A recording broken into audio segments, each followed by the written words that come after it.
உரிமையை நாம் பெற்றிருக்கிறோம். புரியுதா? எனவே என் உயிரின் உயிரான விடுதலை சிறுத்தைகளுக்கு நான் விடுக்கிற வேண்டுகோள், வானூரில கௌதமன் விழுப்புரம் மாவட்டம் வானூர் சட்டமன்ற தொகுதியில் நடைபெறவுள்ள தமிழக சட்டமன்ற தேர்தலை முன்னிட்டு திராவிட முன்னேற்ற கழகத்தின் சார்பில் போட்டியிடும் வேட்பாளர் கௌதமன் இன்று தீவிர வாக்கு சேகரிப்பில் ஈடுபட்டார். இந்நிலையில் திருச்சிற்றம்பலம் கூட்டூரில் நடைபெற்ற பிரச்சார நிகழ்ச்சியில் விடுதலை சிறுத்தைகள் கட்சி தலைவர் தொல் திருமாவளவன் கலந்து கொண்டு கௌதமன் அவர்களுக்கு ஆதரவாக வாக்குகள் சேகரித்தார். பொதுமக்களிடம் நேரடியாக சந்தித்து கூட்டணி வேட்பாளருக்கு ஆதரவு வழங்குமாறு கேட்டுக்கொண்டார். இந்த வாக்கு சேகரிப்பு நிகழ்வில் விடுதலை சிறுத்தைகள் கட்சி தொண்டர்கள், திமுக தொண்டர்கள், தேமுதிக கட்சி நிர்வாகிகள் மற்றும் கூட்டணி கட்சிகள் சேர்ந்த பலரும் திரளாக கலந்து கொண்டு உற்சாகமாக ஆதரவு தெரிவித்தனர். ரேட் நியூஸ் தமிழ் செய்திக்காக வானூர் தாலுகா செய்தியாளர் பிரதீப்ராஜ். செய்திகளை உடனுக்குடன் தெரிந்து கொள்ள ரேட் நியூஸ் தமிழ் சேனலை சப்ஸ்கிரைப் செய்யவும்.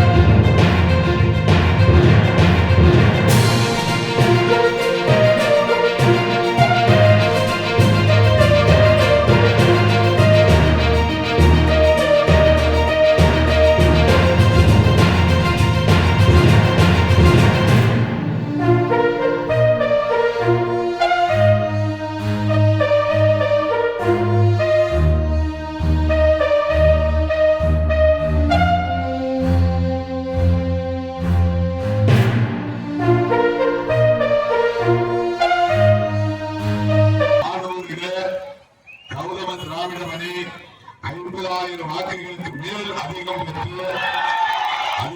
வாக்குகளை பெற்று மாபெரும் வெற்றியை பெற்றார். அந்த வெற்றிக்கு காரணம் சிறுத்தைகள் என்று நமது லட்சுமணன் அவர்கள் நம்முடைய முதலமைச்சர் முத்துவேல் கருணாநிதி ஸ்டாலின் அவர்கள் சொன்னாங்க. அந்த ஓட்டு எண்ணும் போது கொத்து கொத்தா சூரியன் அவர்கள் விழுந்தது. சிறுத்தைகள் இடத்தில் போன எலெக்ஷன் சொன்னாங்க, கொத்து சிறுத்தைகள் ஒன்று நமக்கு விழுந்துச்சு அப்படின்னு. இந்த தேர்தலிலும் அதை நாம் உறுதிப்படுத்த வேண்டும். அப்ப ஒவ்வொரு தேர்தலிலும் நாம் நம்முடைய வெற்றியை தக்க வைக்க வேண்டுமானால் நம்முடைய கூட்டணி கட்சிகளின் வேட்பாளருடைய வெற்றியை நாம் உறுதிப்படுத்த வேண்டும், உறுதி செய்யணும்.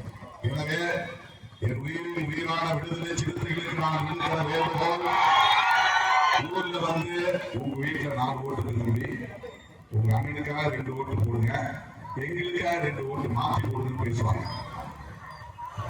அவன் என்ன கொடுத்தாலும் வாங்கிங்க. ஆனா இந்த தேர்தலில் நாம் பாஜகவோடு கூட்டணி சேர்ந்து வருகிற ஒவ்வொரு கட்சிக்கும் பாடம் புகட்டியாக வேண்டும், அதிமுகவுக்கு பாடம் புகட்டியாக வேண்டும்.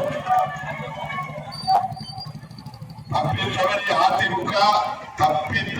அதிமுக ஆட்சிக்கு வந்தால் பிஜேபி முதலமைச்சர் வருவான். 4 மாசத்துல ஆட்டத்தை கலைச்சி ஆடுவாங்க. நம்ம காரைக்குடி ராஜாங்க அவரை முதலமைச்சர் ஆக்குவாங்க. இல்லைன்னா உதவி வச்சிருக்கிற அண்ணாமலை ஆக்கிடுவாங்க. அவருக்கு போட்டிக்கிட்ட வாய்ப்பு தருவது அது வேற விஷயம். ஆனா பிஜேபி எப்படி ஆட்டத்தை ஆடுவான்னு நமக்கு தெரியாது. எல்லா மாநிலங்களையும் அப்படிதான் ஆடுற ஆட்டம் வேறையாக்கும். தேர்தலுக்கு முன்னாடி எல்லாத்தையும் கலைச்சு போட்டு புது ஆட்டம் ஆடிடுவாங்க. அதுக்கு நான் இடம் கொடுக்க கூடாது. இந்த தேர்தல் அதிமுக ஜெயிக்கிறதுன்னு சொன்னா 100 இடங்களுக்கு அதிமுக வெற்றி பெற்றுட்டா தமிழ்நாட்டு அரசியல் தலைவராக போராட்டி போட்டு பிஜேபி அதுக்கு இடம் கொடுக்கவே கூடாது. 234 தொகுதிகளிலும் நம்முடைய போட்டிகளை வெற்றி பெற வேண்டும். அதிமுக தொண்டர்களுக்கு நான் வேண்டுகோள் விடுக்கிறேன். இது எங்க சிறுத்தைகளுக்கு விடுத்த வேண்டுகோள். இப்ப அதிமுக தொண்டர்களுக்கு நான் வேண்டுகோள் விடுக்கிறேன். நீங்க ஒரு சில பேர் வந்து வாய்ப்பு இருக்குது. இல்லைன்னா முதல்வர் என் பேச்சு கேட்க வாய்ப்பு இருக்கிறது. அதற்கு தொலைக்காட்சியில் என் பேச்சு கேட்க வாய்ப்பு இருக்கிறது. நீங்க நினைத்தது போல இது ஜெயலலிதா அவர்களில் இருந்த அதிமுக இல்லை.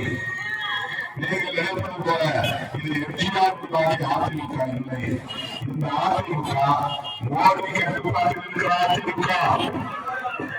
மோடி கட்டுப்பாட்டில் இருக்கிற அதிமுக, பிஜேபி கட்டுப்பாட்டில் இருக்கிற அதிமுக, இதற்கு நீங்கள் போடுகிற ஒவ்வொரு ஓட்டம் பாஜகவை தமிழ்நாட்டிலே வளர்த்து